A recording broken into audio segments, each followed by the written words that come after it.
मूर्ति पूजा के खिलाफ ना सिर्फ वेदा गीता है, कुरान हदीस भी है।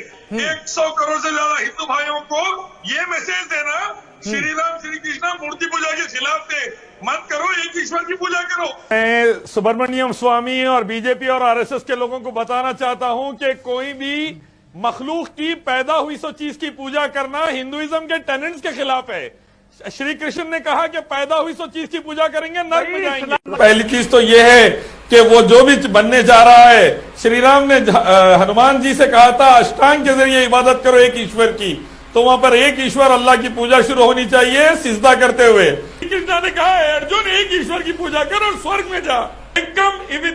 शराफुद्दीन साहब, American European Italian companies build Mecca. न कस्य कैसे जनिता न गडिपा, ईश्वर के माँ बाप बीवी बच्चे नहीं है। एकम ब्रह्म द्वितीय नास्ते ने नास्ते किंचन, ईश्वर एक है दूसरा नहीं है, नहीं है नहीं है, जरा सा भी नहीं है। ये धार्मिक किताब बोल रही है आपकी। आप वेदा ऋग्वेद यजुर्वेद पढ़ो जाके, हमारे पास सारी किताबें हैं, आपको पता चलेगी। आप कुरान पढ़िए भाई, बाकी हम लोग पढ़ लेंगे। नहीं, आपको आप भारत के संविधान पे you believe in the constitution of India. Allah एक है दूसरा नहीं है। It's okay. अल्लाह के माँ बाप भी बच्चे नहीं है। लई सा कमिस्ट्री शहीद, अल्लाह का आकार नहीं बना सकते तुम। कुरान भी वही बोल रहा है, वेद भी वही बोल रहे हैं। तुम जाहिल लोग पढ़े नहीं इसलिए बर्बाद कर रहे थे। इंशाल्लाह बढ़ेंगे और आजादी के वहां पर आकर इंशाल्लाह आजादी के नमाज पढ़ेंगे कुरान हदीस वेदा गीता के हुक्म से, अल्लाह रसूलुल्लाह श्री राम श्री कृष्ण के हुक्म से आजादी के नमाज पढ़ेंगे वहां इंशाल्लाह। भगवत गीता चैप्टर 7 वर्स 20 श्री कृष्ण ने बोला है worship the only creator not the creation, that is ला इलाहा इल्लल्लाह। श्री कृष्ण ला इलाहा इल्लल्लाह बोल दिया मैडम, आपको और क्या प्रॉब्लम है भगवत गीता से कुरान से? देखिए, मुझे तकलीफ इस बात की है कि यहाँ पर यह भी कहा गया, आप शायद सुन नहीं पाए जब लड़ाई हो रही थी, कि होली और दिवाली मनाकर नरक में जाओगे, क्यों मनाते हो?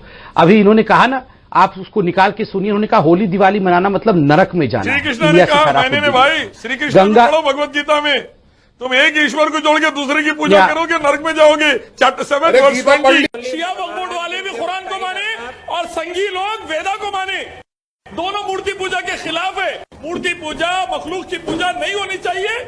और राम की जो बात कर रहे थे अभी साहब, उनको मैं कहना चाहूंगा कि लुटेरों के साथ डाकुओं के साथ उन्होंने नहीं रहते, अच्छे लोगों के साथ रहते श्री राम। जाके मस्जिदा तोड़ के क्रिमिनल बनेंगे। मर्यादा पुरुषोत्तम श्री राम ने कभी भी अयोध्या में पैदा होने का दावा नहीं किया, ना कोई धार्मिक किताब हिंदुओं की बताती है। ये जितने भी संत लोग हैं 125 करोड़ हिंदुस्तानियों को बेवकूफ बना रहे, वेदा गीता उपनिषद पुराणास के खिलाफ जाके। इनको धार्मिक किताब पढ़नी चाहिए और दिल और दिमाग से उसको मानना चाहिए। श्री राम ने कभी भी ये दावा नहीं किया। श्री राम धार्मिक किताबों के हिसाब से कभी अयोध्या में पैदा नहीं हुए।